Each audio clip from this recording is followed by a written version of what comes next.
VY thoughts ఛానల్లోకి శ్రోతలందరికీ స్వాగతం. ఇవాల్టి మన ఛానల్లోని కథ కృతజ్ఞురాలు. ఈ కథను రాసిన వారు కుమారి వి హేమలత, సికింద్రాబాద్ నుంచి. ఇక కథలోకి వెళ్దాం. ఒకానొక అరణ్యానికి సమీపాన కుటీరంలో ఒక 10 ఏళ్ల బాలుడు నివసిస్తూ ఉండేవాడు. అరణ్య ప్రాంతంలోనే ఉన్నప్పటికీ వాడికి సరస్వతీ కటాక్షం కలగటం చేత వరప్రసాదంగా సమస్త విద్యలు అలవడ్డాయి. అన్ని విద్యలతో పాటు మంత్ర విద్యలో కూడా నేర్పు కలిగింది. అడవిలో ఉండే పక్షుల భాషలు, జంతువుల భాషలు అన్నీ వాడికి తెలుసు. తన విద్యలన్నీ వాడు పరోపకారం కోసమే వినియోగించేవాడు. అందుచేత ఆ బాలుణ్ణి అందరూ బాలయోగి అని పిలుస్తూ వచ్చారు. ఒకరోజు మధ్యాహ్నం ఎండ మటమటా కాలుస్తుంది. చెట్టు నీడను కూర్చొని ఉన్న బాలయోగికి చిన్న కునుకు పట్టింది. కునుకు గాఢ నిద్రగా మారింది. మంచి నిద్రలో ఉన్న బాలయోగికి ఏదో వికృతమైన శబ్దం వినిపించి మెలకువ వచ్చింది. ఏమిటా అని లేచి చూడగా అది ఒక స్త్రీ కంఠం. రక్షించు, రక్షించు అంటూ విలపించే ఆర్తనాదం. విస్తుపోతూ ఆ శబ్దం వచ్చిన దిక్కుకి వెళ్ళాడు బాలయోగి. అక్కడ చెట్టు చాటున నక్కి ఉన్న ఒక సుందరాంగి భయంతో కంపించిపోతూ అతడి వంక దీనంగా చూసింది. నన్నామె తరుముకు వస్తుంది, దాక్కునేందుకు తావు చూపించు, రక్షించు మహానుభావా అంటూ కడుపు కరిగిపోయేట్టుగా ప్రార్థించింది. ఎవరా తరుముకుంటూ వచ్చేది, ఎందుకలా వస్తుంది అంటూ ప్రశ్నలు వేయసాగాడు బాలయోగి. ఇప్పుడేమీ అడగకండి, శూకరదేశ ప్రభువు కుమారుడు భీకరసేనుడు ఒక యక్షకన్యను పెళ్లాడదామనుకున్నాడు. తరువాత ఆయన మనస్సు నాపైన చిక్కుకుంది. అందుకని ఆమెకు నాపైన ద్వేషం పుట్టింది. ఆమె నన్నేమి చేసినా చేయగలదు అని చెప్పిందామె. మరైతే భీకరసేనుణ్ణి పెళ్లాడాలని ఉన్నదా నీకు అని మళ్ళీ అడిగాడు బాలయోగి. వాడు కురూపి, వాడిని చేసుకోటానికి ఏ ఆడది ఇష్టపడదు. యక్షకన్యకు ఇష్టం లేదు. కానీ వాడు ధనవంతుడు. ధనం కోసమే ఆమె అతని పైన ప్రేమ ఉన్నట్టుగా నటిస్తుంది అని చెబుతూ, స్వామి ఇంక జాగు చేయకండి, కంటబడితే నన్ను ప్రాణాలతో వదలదామే, రక్షించండి, రహస్య స్థలమేదైనా చూపించండి అంటూ ప్రాధేయపడింది. జాలిపడ్డాడు బాలయోగి. వెంటనే ఆమెను తన కుటీరానికి వెంటబెట్టుకు వెళ్ళాడు. లోపల నుంచి కమండలములతో మంత్రజలం పట్టుకువచ్చి ఆమె మీద చిలకరించాడు.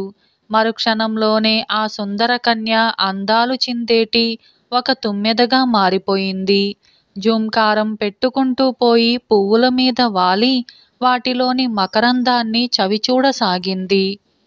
సరే, ఈ తుమ్మెద ఈ సమీపంలో తోటల్లోనే సంచరిస్తూ ఉంటుంది కదా అని అనుకున్నాడు బాలయోగి.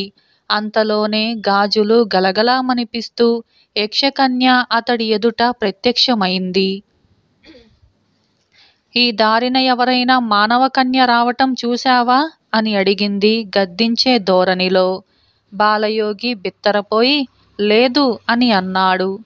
తప్పించుకో చూశావంటే కుదరదు, నిజం చెప్పు, ఆమెను ఎక్కడ దాచావో చెప్పు అంటూ ఆ యక్షకన్య అతన్ని నిలదీసి అడిగింది. నాకు తెలియదు కాక తెలియదు అని అనేశాడు బాలయోగి. అంతలో తుమ్మెద వచ్చి ఊరుకోక యక్షకన్య ముక్కు మీద పుటుక్కున కుట్టింది. యక్షకన్య దానివైపు తీవ్రంగా చూసి, ఓసి నీవేనా, చూసుకో నిన్నేం చేస్తానో అంటూ హుంకరించింది. యక్షకన్యను కుట్టిన ఆ తుమ్మెద అల్లిబిల్లిగా తిరుగుతూ పోయి మెల్లిగా బాలయోగి కుటీరం ప్రవేశించింది. కుటీరంలో ఒక చిన్న గదిలో బల్ల అమర్చి ఉంది. బల్ల మీద వ్రాత పరికరాలున్నాయి. తుమ్మెద సరాసరి అక్కడికి వెళ్ళి సిరాబుడ్డిలో కాళ్ళు ముంచింది. బల్ల మీద ఉన్న తెల్ల కాగితం పైన వంకర టింకరగా గీతలు పెట్టింది. ఆ గీతలు పరిశీలనగా చూస్తే బాలయోగి భాషలో కృతజ్ఞురాలను అని అర్థమిచ్చేట్టుగా ఉంది. ఇలా గీతలు గీయటం పూర్తి కాగానే ఏదో ఒక గొప్ప విధి నెరవేర్చుకున్నట్లుగా తృప్తితో, సంతోషంతో చెట్టు చెట్టుకు పువ్వు పువ్వుకు తిరుగుతూ సాగిపోయింది. అక్కడ కసిపూసిన యక్షకన్య ఊరికే ఉండలేదు. తనకు నేస్తాలైన కందిరీగలను పిలిచింది. అందాలు చిందేటి ఒక తుమ్మెద ఈ ప్రాంతంలో సంచరిస్తూ ఉంటుంది. దాన్ని ఎలా అయినా పట్టి గూట్లో చిక్కించుకొని అది దొరికిన వెంటనే నాకు కబురు పంపవలసిందని నా ఆజ్ఞగా సాలెపురుగులన్నింటికీ చెప్పిరండి అని అన్నది. తక్షణమే ఈ కబురు అడవిలోని సాలీడులన్నింటికీ అందించాయి కందిరీగలు. మరికొద్దిసేపటికే మన తుమ్మెద తిరుగుతూ తిరుగుతూ ఒక పరమ సుందరమైన పువ్వుల గుత్తిమీద వాలింది. అక్కడ ఒక సాలీడు పట్టుదారాలతో ఉచ్చుపన్ని కూర్చుంది. తుమ్మెద కంటపడగానే అది అనేక విధాలుగా దాన్ని పొగుడుతూ తీయటి మాటలు చెప్పి మా ఇల్లు చూద్దువుగాని లోపలికి రా అని పిలిచింది. అమాయక అయిన తుమ్మెద సాలీడు మాటకు ఉబ్బిపోయి లోపలికి వెళ్ళి గూట్లో ఇరుక్కుంది. దాని రెక్కలకు కాళ్లకు ఉచ్చులు బిగిసిపోయాయి. అందుచేత అది కాస్త కూడా కదల్లేకపోయింది. యక్షకన్య పోగానే తుమ్మెదను వెదకటం కోసం బయలుదేరాడు బాలయోగి. ఎంతకు తుమ్మెద కనపడలేదు. పువ్వు పువ్వు వెతికాడు. ప్రతి సాలెగూడు పరిశీలించాడు. చివరకు అది ఇరుక్కుపోయిన ఈ సాలెగూటికి వచ్చి చూశాడు. తుమ్మెద కంటపడినందుకు ఆనందమైంది. కాని అది ఇలా ఇరుక్కుపోవటం చూసి చెప్పలేనంత కోపం వచ్చింది. వెంటనే సాలెగూటిని వేళ్లతో చుట్టబెట్టి స్వరూప నాశనం చేశాడు. తుమ్మెదను తాకి మంత్రం జపించాడు. తక్షణమే అది మామూలు ఆనాటి కన్యరూపం పొంది చిరునవ్వు నవ్వుతూ ఎక్కడికో ఎగిరిపోయింది. బాలయోగి ఆశ్చర్యంతో చూశాడు. బాగా యోచించగా తన మంత్రంలో పొరపాటు వల్ల ఆ తుమ్మెద మానవ కన్యగా మారిపోయినప్పటికీ రెక్కలు మాత్రం అలాగే నిలిచిపోయినట్టుగా గ్రహించాడు. ఆ కన్య ఎగిరిపోతూ నవ్విన చిరునవ్వు మటుకు అతని హృదయం మీద అచ్చుపడిపోయింది. అందుచేత ఆమె మారు మాట లేకుండా ఇంత ఉపకారం చేసిన తనకు కృతజ్ఞతైనా తెలపకుండా వెళ్ళిపోయిందా అని ఆలోచించుకుంటూ అతను తన కుటీరం చేరుకున్నాడు. గదిలోకి వెళ్ళి కాగితం పైన గీతలు చూసుకోగానే అతని కన్నుల వెంట అప్రయత్నంగా జలజలమంటూ కన్నీటి బాష్పాలు రాలాయి. ఇలా కృతజ్ఞురాలు అనే ఈ కథ సమాప్తమైంది. అలాగే మరొక కథ సుందరమూర్తి.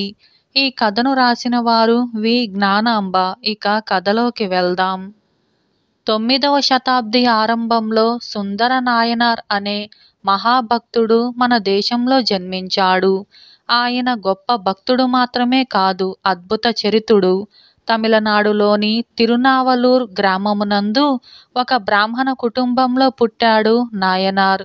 ఆ బిడ్డడు సౌందర్యమూర్తి కావటం చేతనే సుందరర్ అనే పేరు పెట్టి అతనికి సార్థకమైపోయిందా పేరు. బిడ్డడి అందచందాలు, వాని చురుకుదనము ఆ ఊరి పెద్ద అయినటువంటి మునరాయన్ను ఎంతగానో ఆకర్షించాయి. ఆయన సుందరర్ను తీసుకుపోయి తన భవనంలో అపురూపంగా అల్లారు ముద్దుగా పెంచుకుంటూ ఉన్నాడు. యుక్త వయస్సు రాగానే ఉపనయనాది కర్మలు జరిపించాడు. పేరొందిన గురువులను పిలిపించి బిడ్డడిని సమస్త విద్యల్లోనూ ప్రవీణుణ్ణి చేశాడు. క్రమంగా సుందరర్కు పెళ్ళీయుడు వచ్చింది. సంబంధం నిశ్చయమైంది. పెళ్లిపీటల మీద సుందరర్ను కూర్చోబెడతారనగా ఒక వృద్ధుడు అక్కడికి వచ్చి, ఇదేమిటయ్యా, వీడు మా కుటుంబానికి సేవకుడు. మా అనుమతి లేకుండా మీరు వీడికి పెళ్లి ఎలా చేస్తారు? కావాలంటే ఈ పత్రం చూసుకోండి.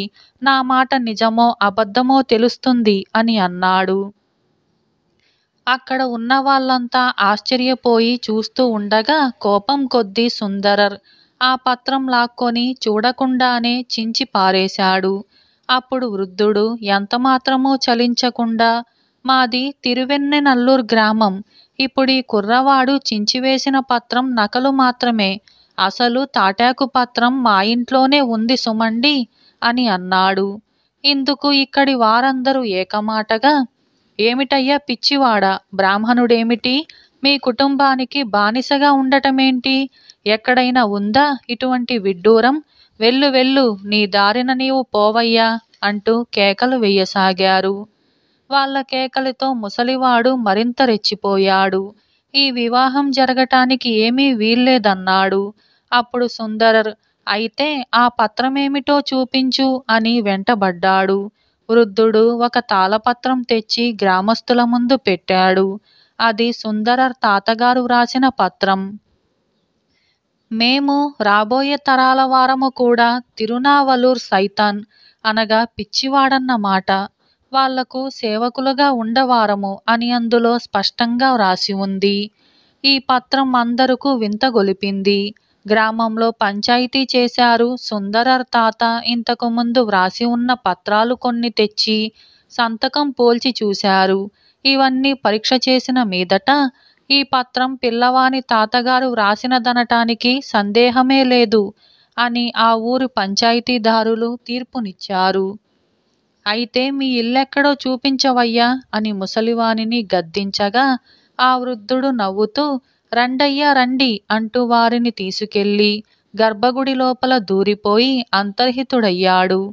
ఆ క్షణమందు సుందరర్కు నిద్ర నుంచి లేచినట్లయింది. ఆ క్షణమందే జ్ఞానోదయమై పూర్వజన్మ స్మృతి కలిగింది. క్రిందటి జన్మలో ఒకప్పుడు ఈ సుందరరనే కుర్రవాడు కైలాస పర్వతానికి పోయి పార్వతీదేవి పక్కన ఉండే అందాల పరిచారికలను ఇద్దరిని చూడగానే ఇటువంటి అప్సరసలను పెళ్లాడని జన్మ ఎందుకు అని మనస్సులో అనుకున్నాడట. ఇందుకు పరమేశ్వరుడు కోపించి నీవు భూలోకమందు మాకు సేవకునిగా జన్మించవలసింది అని శపించాడట. అప్పుడు సుందరర్ పరమేశ్వరుని కాళ్లమీద పడ్డాడు. పరమేశ్వరుడు తన భక్తుని మీద జాలి వేసి తరుణోపాయం అనుగ్రహించాడు. ఈ శాపం వల్లనే సుందరర్కు భూలోకమందు మానవ జన్మ కలిగింది. ఇకపోతే జ్ఞానోదయం కలిగిన క్షణం నుంచి సుందరర్కు రోజురోజు ఈశ్వర భక్తి ఎక్కువ కాజొచ్చింది. అతను వరుసగా దేశంలోని శైవక్షేత్రాలన్నీ దర్శించటం ప్రారంభించాడు. వెళ్ళిన చోటల్లా మృదు మధురమైన కవిత్వంతో తన్మయత కలిగేటట్టుగా ఈశ్వరుణ్ణి స్తుతించేవాడు. సుందరర్ దర్శించిన శైవక్షేత్రాలలో అతనికి భగవంతుడు చిత్రమైన అనేక మహిమలు చూపిస్తూ వచ్చాడు. సుందరర్ చిదంబరం, తిరువారూర్ వెళ్ళాడు. తిరువారూర్లో ఉండగా పరవై నాచియార్ అనే పిల్లతో అతనికి వివాహమైంది. ఈ నాచియారే కిందటి జన్మలో తను వరించిన పార్వతీదేవి పరిచారికలలో ఒకతే అనే సంగతి పూర్వజ్ఞానం వల్ల సుందరర్ గ్రహించాడు. సుందరర్ తిరువత్తియూర్ గ్రామం చేరుకున్నాక భగవంతుని ఆజ్ఞను శిరసావహించి సంగిలి నాచియార్ అనే మరి ఒక కన్యను వివాహం చేసుకున్నాడు. ఈ సంగిలి నాచియార్ అతిలోక సుందరి. ఆనాడు పార్వతీ పక్కన తను చూసిన రెండవ పరిచారికగా ఉండిన అప్సరసే ఈ సుందరి అని సుందర నయనార్కు అవగాహన అయింది. ఒక బిల్వవృక్షం కింద ఈమెను సుందరర్ వివాహం చేసుకున్నాడు. ఎన్నడూ నిన్ను విడనాడను అని అతని వద్ద ప్రమాణం తీసుకోమని పరమేశ్వరుడు ఆమెను పురికొల్పాడు. అలాగే ఆమె పెళ్లికి ముందు మాట తీసుకుంది. అయితే తొందరపడి మాట ఇచ్చాడే కాని తరువాత సుందరర్ ఆలోచనలో పడ్డాడు. అయ్యో ఇక్కడి నుంచి కదలనని ప్రమాణం చేశానే, మరి తక్కిన క్షేత్రాలు దర్శించటం ఎలాగా అని జిజ్ఞాస కలగగానే స్వామి నేను తొందరపడి ఈమెకు మాట ఇవ్వటం వల్ల ఇక కదలటానికి వీల్లేకుండా ఉంది కనుక నీవే ఈ వృక్షంలో శాశ్వతంగా ఉండిపోవలసింది అని ఈశ్వరుణ్ణి ప్రార్థించాడు. సంగిలి నాచియార్ వద్ద కొంతకాలం ఉండేసరికి సుందరర్కు మళ్ళీ తక్కిన క్షేత్రాలు దర్శించుకుందామనే కుతూహలం కలిగింది. మాట తప్పిన సంగతి తెలిసే తిరువత్తియూర్ దాటి మరొక క్షేత్రానికి పోబోయాడు. అయితే సుందరర్ ఊరి పొలిమేర దాటేసరికల్లా అతనికి రెండు కన్నులు కనబడకుండా పోయాయి. గుడ్డితనంతోనే సుందరర్ భక్తి విడవకుండా ఆవేశపూరితమైన శ్లోకాలు చెప్పి స్వామిని ప్రార్థించుకుంటూ క్షేత్రాలు సేవింపసాగాడు. కాని దృష్టి తప్పిన పర్యటన మానలేదు. ఆ పట్టుదలతోనే కర్ర చేతపుచ్చుకొని తడుముకొని అడుగులు వేసుకుంటూ కంచి వెళ్ళేసరికి ఎడమ కన్ను కనిపించటం ప్రారంభించింది. తిరువారూరు చేరుకునేసరికి పూర్తి దృష్టి వచ్చేసింది. ఈ లోపల మొదటి భార్య అయిన పరవై నాచియార్కు ఇతను రెండవ పెళ్లి చేసుకున్న సంగతి తెలిసి సుందరర్ను ఇంట్లో అడుగు పెట్టవద్దంది. అప్పుడు సుందరర్ తన ఇష్టదైవాన్ని వేడుకోగా పరమేశ్వరుడు ప్రత్యక్షమై ఇద్దరికీ మళ్ళీ స్నేహం కలిపాడట. ఈ సంగతి తెలిసి కలిక్కామ నాయనర్ అనే ఒక భక్తుడు ఉగ్రుడై సుందరర్ వద్దకు వెళ్ళి, ఏమిరా నీ పొగరు, పరమేశ్వరుణ్ణి వశపరచుకొని నీ సంసార విషయాలలో దూతగా ఉపయోగించుకుంటున్నావా అంటూ తిట్టడం ప్రారంభించాడు. తన భక్తులు పేచీ పడటం పరమేశ్వరునికి ఇష్టం లేక ఒక యుక్తి చేశాడు.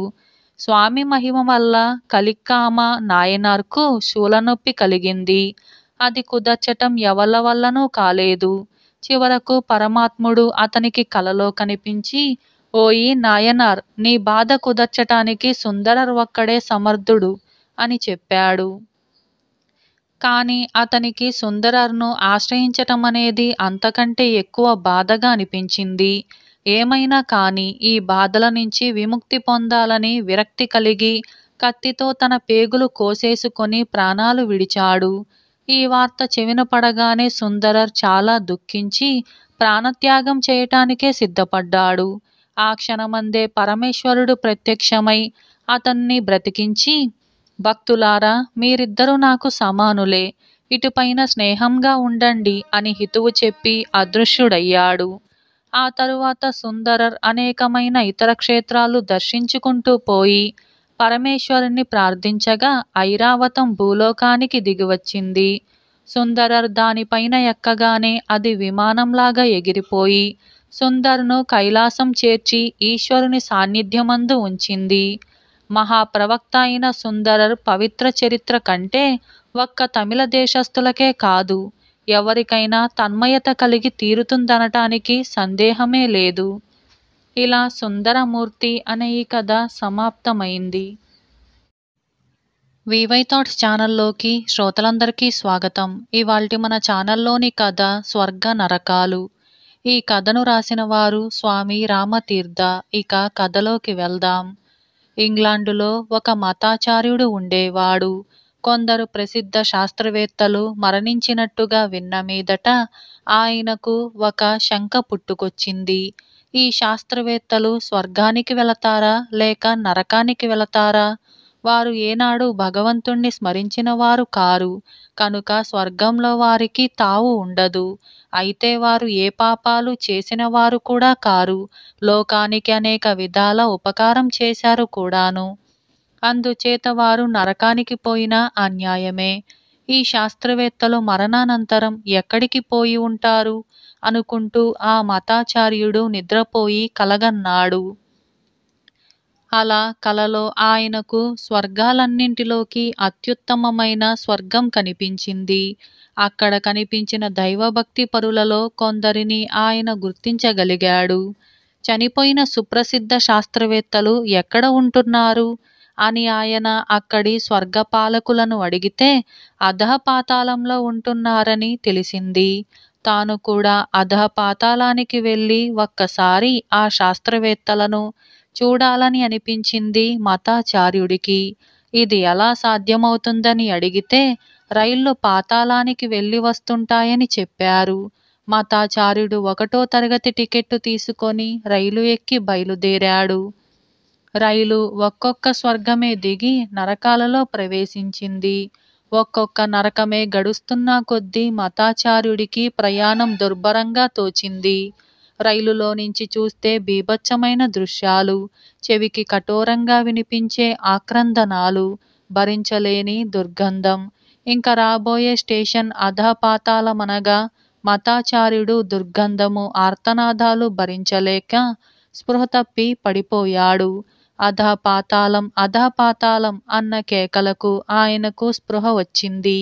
ఆయన కళ్ళు తెరిచి చూసి, ఇదా అధఃపాతాళం? అసంభవం, దీన్ని చూస్తే అత్యున్నత స్వర్గంలాగుందే అని అన్నాడు. కానీ తోటి ప్రయాణికులు అదే అధఃపాతాళమని ఆయనతో చెప్పారు. ఇంతలో గార్డు వచ్చి ఆయన టికెట్టు తీసుకొని మీరు ఇక్కడే దిగిపోవాలి అని అన్నాడు. మతాచార్యుడు రైలు దిగి నడవబోయాడు. అంతటా పూల తోటలు, కమ్మని వాసనలు, చల్లని పిల్ల తెమ్మరలు. ఈ ప్రదేశం అత్యున్నత స్వర్గం కంటే కూడా బాగుంది.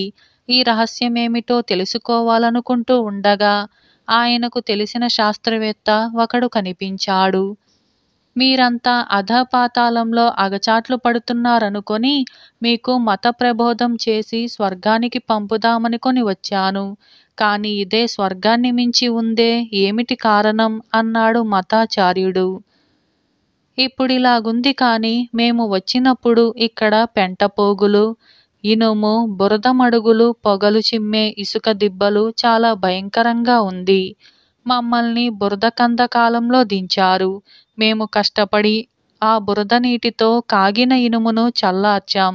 ఆ ఇనుముతో యంత్ర పరికరాలు చేశాం, గుంటలు పూడ్చాం.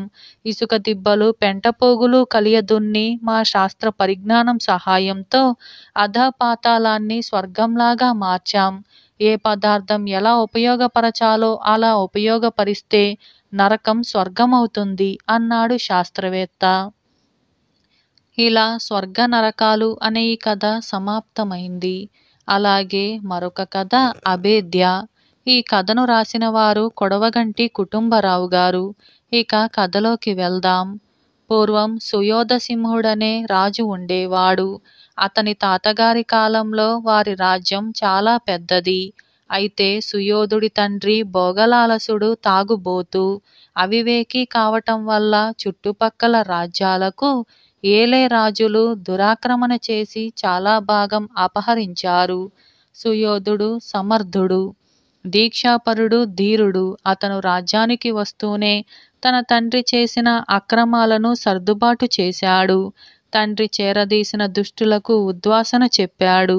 వివేకులైన వారిని ఏరి వారికి వివిధ రాజ్యాంగ శాఖలు అప్పగించి ప్రజలలో కొత్త ఆశ రగిల్చాడు. ఈ పని పూర్తి కాగానే సుయోధుడు తన తండ్రి పోగొట్టుకున్న రాజ్యం యావత్తు తిరిగి జయించటానికి ఉపక్రమించాడు. అతని యుద్ధ సన్నాహంలో ప్రజలంతా పాల్గొన్నారు. రాత్రింబగళ్ళు కత్తులు, ఈటెలు, బరిసెలు, బల్లెములు, బాణాలు ఉత్పత్తి చేశారు. అనేక లక్షల మంది ప్రజలు సైనిక విద్య నేర్చుకున్నారు. బలమైన సైన్యము, సైన్యానికి తగిన ఆయుధాలు తయారయ్యాయి. రాజ్యమంతటా యువకులు వేదోక్తంగా దీక్షా కంకణాలు ధరించారు. సుయోధుడు తన తాతల నాటి రాజ్యాన్ని తిరిగి సాధించుకునేటందుకు జైత్రయాత్ర ఆరంభించాడు. ఈ యాత్ర 1-2 పాటు నిర్విఘ్నంగా కొనసాగింది. కొన్ని రాజ్యాలు సుయోధుడి సైన్యాలను చూసి రాజీ రాయబారాలు జరిపాయి. కొన్ని చోట్ల సైనికులు తమ రక్త బంధువులైన సుయోధుడి సైనికులతో యుద్ధం చేయటానికి నిరాకరించారు. యుద్ధం జరిగిన చోట్ల కొద్దిసేపట్లోనే సుయోధుడి బలాలు శత్రుమూకలను చెల్లాచెదురు చేశాయి. విజయ పరంపర లభిస్తున్న కొద్దీ సుయోధుడి పరాక్రమము, అతని సైనికుల ఉత్సాహము పెరగసాగింది. ఈ విధంగా ఒక్కొక్క ప్రాంతమే గెలుచుకుంటూ ఓడిన రాజులతో ఉదారంగా సంధి చేసుకుంటూ పాత శత్రువులతోనూ వారి వారసులతోనూ మైత్రి సంపాదించుకుంటూ సుయోధుడు అభేద్య అనే రాజ్యపు పొలిమేరలు చేరుకున్నాడు. అభేద్య రాజులకు చాలా బలమైన కోట ఉంది. ఊరు చుట్టూ 3 బలమైన ఎత్తైన ప్రహరీలు ఉన్నాయి. 1,00,000 సైనికులు ఈ గోడలపై దాగి ఎంతటి బలమైన సైన్యాన్ని కూడా లోపలికి రాకుండా నిలవేయగలరు. అభేద్య రాజులు సాధారణంగా యుద్ధాలలోకి దిగేవారు కారు. ఇతరులు తమపై దురాక్రమణ చేస్తే బుద్ధి చెప్పి పంపేవారు. అటువంటి వంశానికి చెందినవాడైన అభేద్యరాజు సుయోధుడి తండ్రి అసమర్థతను గమనించి అతని రాజ్యంలో కొంత అపహరించాడు. దానిని తిరిగి రాబట్టుకోవటానికే సుయోధుడు అభేద్యపై దండెత్తాడు.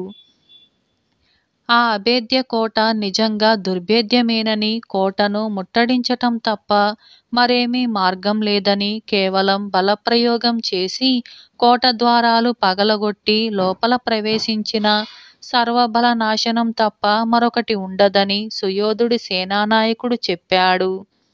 సుయోధుడు కోటను ముట్టడించి అభేద్యరాజు రాజీకి వచ్చే వరకు ముట్టడి సాగుతుందని తెలియజెప్పటానికి కోట లోపలికి దూతను పంపాడు. సుయోధుడి దూతకు ఏ ద్వారం వద్ద అవాంతరం కలగలేదు. పైపెచ్చు అతనికి సన్మానాలు జరిగాయి. 2-3 గడియల కాలంలో అతను రాజసౌధం ప్రవేశించాడు. రాజభటులు అతనిని ఒక స్త్రీ ఎదుటికి తీసుకుపోయారు. ఆ స్త్రీ రాజలాంఛనాలను ధరించి పూర్ణచంద్రుడులాగా వెలిగిపోతూ ఉంది. ఆమె వయసు కూడా 19, 20 కంటే ఎక్కువ ఉండదు. ఆమె సుయోధుడి దూతను సుఖాసీనుణ్ణిగా చేసి వచ్చిన పని చెప్పమని అన్నది. అమ్మ క్షమించాలి, నేను మోసుకు వచ్చిన సందేశం తమ ఏలికకు తప్ప నివేదించలేను అన్నాడు దూత. నేనే ఏలికను, మా తండ్రి గారు అస్వస్థులుగా ఉన్నారు, కొంతకాలం నేనే రాజ్యభారం వహిస్తున్నాను అన్నదా సుందరి తన వేలినున్న రాజముద్రిక చూపుతూ. దేవి, ఏలిక అయిన సుయోధ సింహులు తమతో ఇట్లా చెప్పమన్నారు. మీ కోటను నేటి ఉదయం ముట్టడించి ఉన్నాము. మీరు మాతో మా ఇచ్ఛానుసారము సంధి జరిపే వరకు ముట్టడి సాగి తీరుతుంది. ఈ ముట్టడి వల్ల మీకు కలిగే వ్యయప్రయాసలకు మీరే బాధ్యులు అన్నాడు దూత. అభేద్యరాణి కొంచెంసేపు ఆలోచించి ఇలా అన్నది. అభేద్యకు ఏలికనైన నేను రూపమతిని. ఈ విధంగా చెప్పానని మీ ఏలికతో చెప్పవలసింది. అంతఃపురము ముట్టడించేదాకా కోట మీకు వశం కాలేదు. రాజదూతకు ఈ సందేశం అర్థం కాలేదు. కాని అతను వివరాలు అడగలేదు. అభేద్యరాణి అతనికి తమ కోట జీవితం చూసే అవకాశం కల్పించింది. అతను తన గుర్రం మీద కోట వివిధ ప్రాంతాలకు వెళ్ళి పరిస్థితులు చూశాడు. అంతటా ప్రశాంతంగా ఉంది. మామూలు వేత్రహస్తులు తప్ప అతనినెక్కడా సైనికులు కూడా కనిపించనే లేదు. ఎవరు యుద్ధం గురించి మాట్లాడటం లేదు. నిత్య జీవితం నిశ్చింతగా వెళ్ళిపోతున్నట్టుగా కనిపించింది. ఇదంతా చూసి రాజదూత తిరిగి వెళ్ళి తన సైన్యాలను చేరుకొని సుయోధుడి దగ్గరకు చేరాడు. రూపమతి పంపిన సందేశం సుయోధనుడికి అర్థం కాలేదు. అంతఃపురం ముట్టడిస్తే కోట వశం కావటమేంటి? అర్థం లేని మాట. ఆమెడకు యుద్ధశాస్త్రం తెలియక ఏదో నోటికి వచ్చిన మాట అని ఉంటుంది. అసలే ఆడది, అందులోనూ కొత్తగా రాజ్యానికి వచ్చింది. ఈ అమాయకురాలితో తాను రాయబారం జరపటం వృధా. అభేద్యలో ప్రజలు నిర్విచారంగా ఉండటమో, ఎక్కడ సైనికులు కనిపించకపోవటమో కూడా రూపమతి అమాయకత్వం వల్లనే అయి ఉంటుంది. అమాయకురాలు కాకపోతే తన దూతను యుద్ధ సమయంలో అంతా చూడనిస్తుందా? సుయోధనుడికి ఒకటి తట్టింది. దాడి చేస్తే సులభంగా చేజిక్కే కోటను ముట్టడి వేయటం దేనికి? ఆ అమాయకురాలి నుంచి అభేద్యను తాను సంగ్రహించాలని కూడా సుయోధుడు ఆలోచించాడు. ఇటువంటి రాజ్యం ఎట్లాగో పరరాజుల పాలవుతుంది. ఇప్పుడు తాను బలాఢ్యుడు, అభేద్య తన కిందికే రావటం మంచిది. కోట లోపల యుద్ధ ప్రయత్నాలు లేవన్న వార్త సైనిక శ్రేణులలో కార్చిచ్చులా వ్యాపించి ఉత్సాహం రేకెత్తించింది. కోట మీదికి దాడి చేయటానికి 2 దళాలు ఆయత్తపరచబడ్డాయి.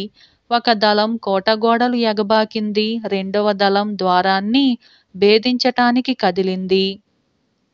ఈ 2 పనులు దాదాపు నిర్విఘ్నంగానే కొనసాగాయని చెప్పాలి. కోట తలుపులు మొదటి దెబ్బకే వాటంతటవి తెరుచుకున్నాయి. సైనికులు కొందరు లోనికి ప్రవేశించారు. మళ్ళీ తలుపులు మూసుకున్నాయి. కారణం తెలియలేదు. కోట గోడలు ఎగబాకిన సైనికులకు కూడా ఎట్టి ప్రతిఘటన లేకపోయింది. కాని ఈ 2 దళాల సైనికులు మళ్ళీ తిరిగి రాలేదు. వారి గతి ఏమైనది సుయోధనుడికి తెలియలేదు. 2 రోజులు ఆగి మరింత పెద్ద దాడి చేశాడు. దాని గతి ఇంతే అయింది. సుయోధుడు రూపమతి దగ్గరికి మరొక రాయబారం పంపాడు.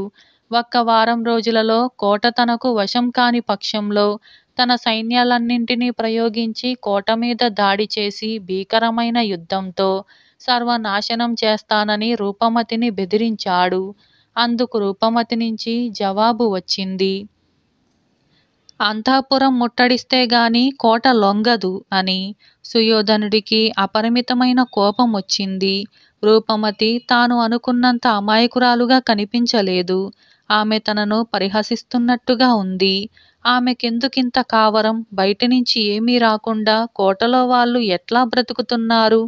తన సైన్యాలు చుట్టుపక్కల గ్రామాలు కొల్లగొట్టినా కూడా జీవితం దుర్భరంగా ఉంది. ఎండలు, వానలు, చలి సైనికులను అపరిమితంగా బాధిస్తున్నాయి. ఈ ముట్టడి సాగించటానికి తనకే విసుగుగా ఉన్నప్పుడు కోటలోపలి వారికెంతకు బాధగా ఉండాలి. ఈ సంగతి రూపమతికి తెలియదా? ఆమె తనతో సంధి ఎందుకు చేసుకోదు? పైపెచ్చు ఈ అర్థం లేని సందేశమేమిటి? ఏమైనా సరే రూపమతి కాళ్ళబేరానికి వచ్చేదాకా సుయోధుడు ముట్టడి సాగించటానికే నిశ్చయించాడు. అతను కోట వాకిలికెదురుగా గుడారం వేసుకొని వాకిలికేసి చూస్తూ కూర్చునేవాడు. ఏ క్షణాన ఆ వాకిలి తెరుచుకొని రూపమతి తనతో రాయబారానికి వస్తుందో అని. నిజం దాచటం దేనికి? ఆమె సౌందర్యం గురించి తన దూత చెప్పినప్పటి నుంచి ఆమెనొకసారి చూడాలన్న కోరిక సుయోధుడి హృదయంలో ఉంది. కాని సుయోధుడి ఆశ ఫలించలేదు. ఇలా నెలలు గడిచాయి. ఆకాశాన చంద్రుడు ఎన్నోసార్లు అదృశ్యుడైనాడు. చిక్కి కనిపించాడు. చూస్తుండగానే కోలుకున్నాడు. మళ్ళీ చిక్కాడు. సుయోధుడి మనస్సు కూడా చంద్రుడిలాగే పరావర్తన చెందుతూ వస్తుంది. రాను రాను సుయోధుడి గతి చాలా హీనస్థితికి వచ్చింది. కోట వెలుపల 5-6 ఆమడల మేర ఊళ్ళు కాని వ్యవసాయం కాని లేకుండా పోయింది. అభేద్యను సుయోధుడు ముట్టడిస్తే సుయోధుడి బలాలను దేవుడు ముట్టడించినట్టుగా అయింది. సైనికులకు తిండి లేదు. వారు తమ గుర్రాలను సైతం చంపి తినసాగారు. ముట్టడి విఫలమైందని సుయోధుడి అంతరాత్మకు తెలుసు. అతనికి యుద్ధం మీదనే కాక జీవితం మీదనే విరక్తి కలిగింది. సైనికులక ఎప్పుడు ఇంటికి పోదామా అని ఉంది. వారిలో ఏమీ ఉత్సాహం లేదు. ఇక ముట్టడి ఎత్తి తిరిగిపోవటం కన్నా సుయోధుడికి గత్యంతరం లేదు. ఈ నిర్ణయాన్ని అతడు వాయిదా వేస్తూ వచ్చాడు. ఆ రాత్రి నిండు చంద్రుడు ఆకాశాన వెలుగుతూ ఉన్నాడు. అర్ధరాత్రి కావస్తుంది. సుయోధుడికి నిద్ర పట్టలేదు. అతను తన గుడారం బయట నిలబడి రూపమతిని గురించి ఆలోచిస్తూ ఉన్నాడు. ఆమె అమాయకురాలన్న భావము, జాన అన్న భావము కూడా ఇప్పుడు అతనికి లేవు. ఆమె మీద ఏదో గౌరవభావం మొలకెత్తింది. ఒక్కసారి ఆమెను చూడాలన్న కోరిక తీవ్రంగా కలిగింది. తాను ఏమి చెయ్యబోతున్నది తెలియకుండానే కోటవాకిలి దగ్గరికి వెళ్ళి తలుపు తట్టాడు. తలుపు తెరుచుకుంది. ఎవరు మీరు అని అడిగాడు తలుపు తెరిచిన భటుడు. సుయోధుడి దూతను అన్నాడు రాజు. స్వాగతం, దయచేయండి అన్నాడు భటుడు.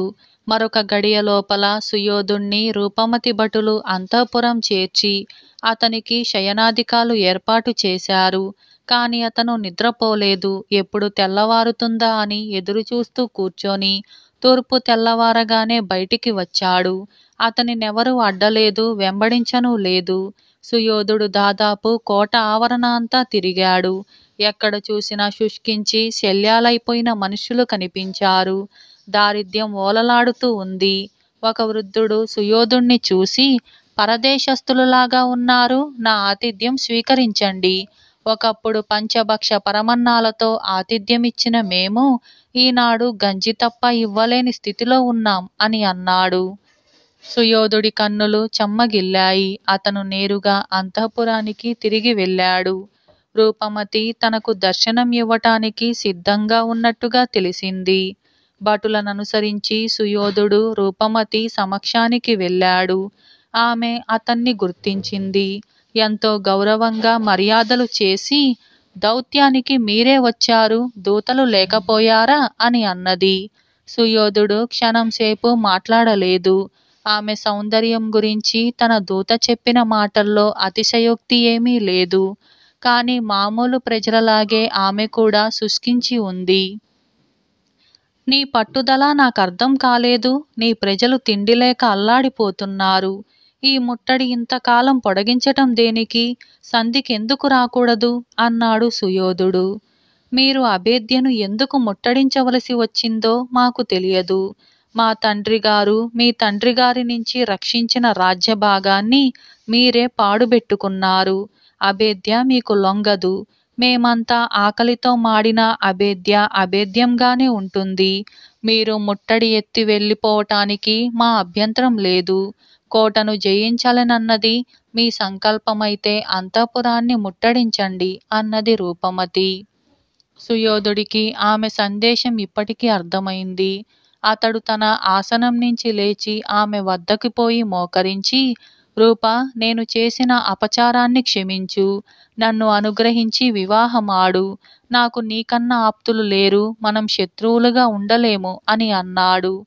రూపమతి అతన్ని లేవనెత్తి తన సింహాసనంపై కూర్చోబెట్టుకొని మంత్రులకు కబురు పంపింది.